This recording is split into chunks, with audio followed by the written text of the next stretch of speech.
Li'annahu amlak li'irbihi, karena orang tua itu lebih mampu mengendalikan syahwatnya.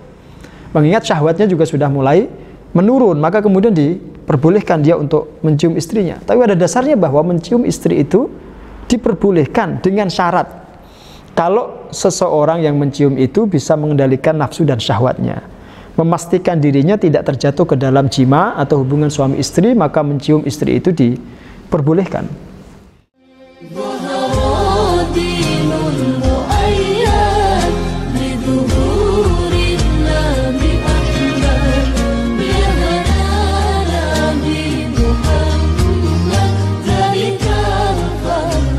Bismillahirrahmanirrahim. Assalamualaikum warahmatullahi wabarakatuh.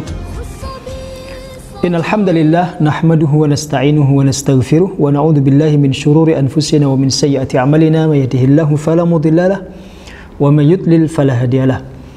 Shalatu wassalamu ala Rasulillah Muhammad ibn Abdullah wa ala alihi wa sahbihi wa mawalah amma ba'd. Ma'asyiral muslimin rahimakumullah, di kesempatan yang baik ini kita akan mengkaji persoalan-persoalan atau perkara-perkara yang dianggap sebagian orang membatalkan puasa, padahal tidak termasuk yang membatalkan puasa. Di antara persoalan itu adalah nuzulul ma' wal inghimas fihi. Masuk ke dalam air atau berendam di dalam air, entah untuk berenang atau untuk urusan yang lain. Ini sebagian masyarakat menganggap bahwa itu bisa membatalkan puasa. Dengan asumsi, jadi dasarnya itu asumsi. Kalau dia berada di dalam air, kemudian dia kentut, mohon maaf, keluar angin, maka dimungkinkan akan ada air masuk ke dalam tubuhnya. Jemaah sekalian, di kesempatan yang lalu kita pernah sampaikan bahwa kalau ada benda-benda tertentu atau barang-barang yang masuk ke tubuh kita, tapi tidak melalui jalur yang biasa kita gunakan untuk makan dan minum, maka itu tidak membatalkan puasa. Kalau kita berada dalam air, tidak perlu menunggu sampai kemudian kita kentut. Air itu bisa meresap ke dalam tubuh kita melalui pori-pori, atau bahkan bisa melalui telinga kita, atau tempat-tempat atau lubang yang lain. Maka asumsi seperti itu tidaklah dibenarkan. Makanya Rasul pernah, walaqad ra'aitu, saya sampaikan hadisnya, walaqad ra'aitu Rasulullah yasubbu ala ra'sihil ma' wa huwa sha'im minal atash. Rasul itu pernah mengguyurkan air ke atas kepala beliau padahal beliau sedang puasa. Tujuannya untuk apa? Untuk mengurangi rasa haus. Itu berarti kan ada air yang diserap oleh tubuh beliau, tapi tidak melalui mulut atau jalur yang biasa dipakai untuk makan minum. Itu jadikan dasar oleh para ulama menjadi alasan bahwa berendam di dalam air atau berenang itu tidak membatalkan puasa. Tapi tentu tidak berendam sepanjang hari, dari subuh sampai maghrib, agar tidak kehausan ya. Kemudian yang kedua adalah memakai celak. Ya, memakai celak mata.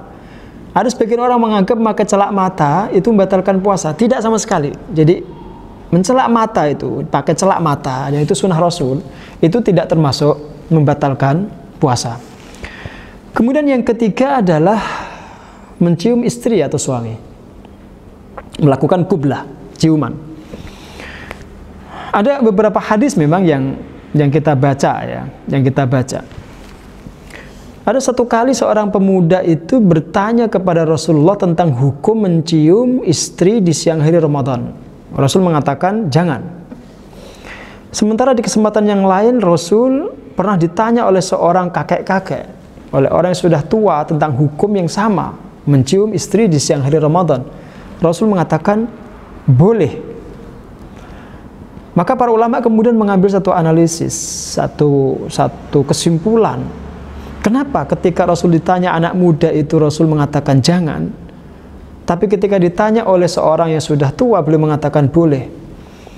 Itu karena anak muda itu ketika diizinkan mencium istri, bisa jadi itu menjadi muqaddimah, menjadi sebab terjatuhnya dia ke dalam jima, sehingga batal puasanya.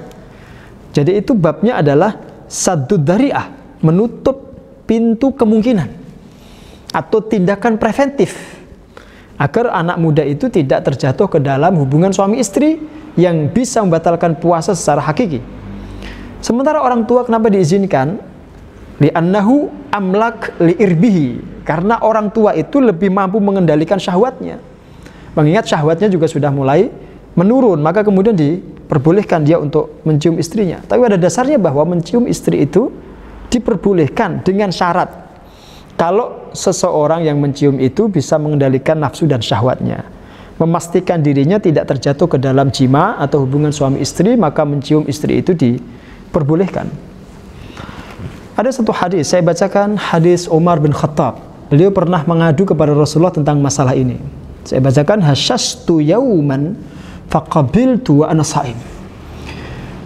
Suatu hari saya sulit sekali menahan gejolak syahwat saya, maka saya mencium istri padahal saya sedang puasa. Fa'ataitun nabi, maka saya mendatangi Nabi. Fakultu, lalu saya berkata kepada Nabi, sona'tul yawma amran aziman. Hari ini saya telah melakukan perkara yang besar. Dalam persepsi Sayyidina Umar itu dosa dan kesalahan besar. Qabbaltu wa ana sha'im, saya mencium istri saya sementara saya dalam kondisi puasa. Faqala Rasulullah, maka Rasul memberikan satu tanggapan, ara'aita law tamatmatta bima'in wa anta sha'im. Ini satu kias atau analogi yang disampaikan Rasul. Apa pendapatmu wahai Umar kalau kamu berkumur sedangkan kamu sedang puasa?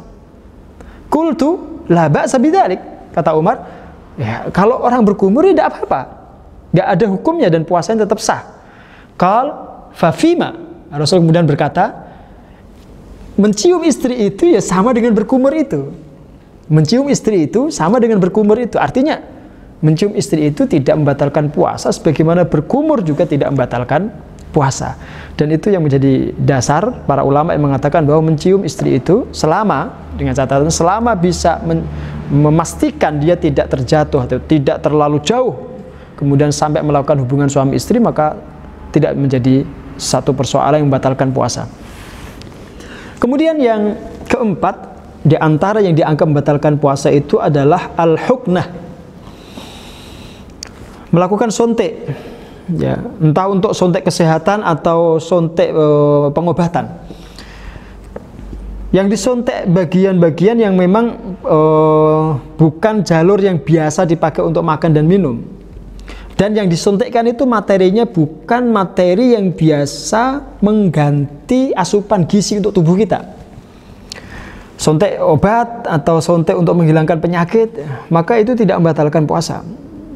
Tapi para ulama juga mengingatkan, lain halnya kalau kemudian orang itu diinfus, ya diinfus, dimasukkan di dalam tubuhnya itu cairan, yang dengan infus itu, dengan cairan itu, kemudian dia menjadi segar, tidak perlu makan dan tidak perlu minum, dia tidak masalah, maka memasukkan cairan infus itu bisa membatalkan puasa. Ya, masukkan cairan infus ke dalam tubuh karena dia bisa menggantikan fungsi makan dan minuman, itu membatalkan puasa. Yang kelima, jamaah sekalian yang kami cintai, di antara yang dianggap membatalkan puasa padahal tidak adalah berbekam. Ada sebagian ulama yang memang berpendapat berbekam itu membatalkan puasa.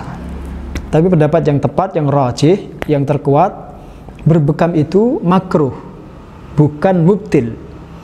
Dia dilakukan, dan ketika dilakukan itu hukumnya makruh, dengan catatan kalau berbekam itu bisa mengurangi ya vitalitas tubuh. Bukan sesuatu yang bisa membatalkan puasa. Kenapa demikian? Karena ada sebuah hadis, kana Rasulullah sallallahu alaihi wasallam yahtajimu wa huwa shaim. Rasul sendiri itu pernah berbekam padahal beliau dalam kondisi puasa. Rasulullah itu pernah berbekam padahal beliau dalam kondisi sedang berpuasa. Nah, ini menunjukkan bahwa berbekam itu tidak membatalkan puasa.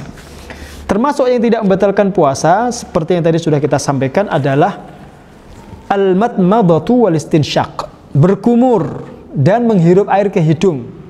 Tapi dengan catatan, berkumurnya tidak terlalu sungguh-sungguh dan menghirupnya tidak sampai masuk ke tenggorokan. Jadi berkumurnya berkumur biasa saja, ya, tidak sampai kemudian ke batas tenggorokan. Kemudian juga istinsyaqnya, menghirup air di hidungnya itu tidak sampai ketelan. Maka ketika kita berwudu ya seperti biasa. Kalau kita biasa madmadah, berkumur ya berkumur. Kalau kita biasa istinsyaq, menghirup air di hidung, ya tetap ketika berwudu menghirup air di hidung meskipun kita puasa, tidak menjadi persoalan. Yang tidak boleh itu adalah ketika kita lakukan itu dengan terlalu bersungguh-sungguh. Dikhawatirkan nanti akan ada air masuk ke dalam tenggorokan kita. Wallahu a'lam bishawab. Assalamualaikum warahmatullahi wabarakatuh.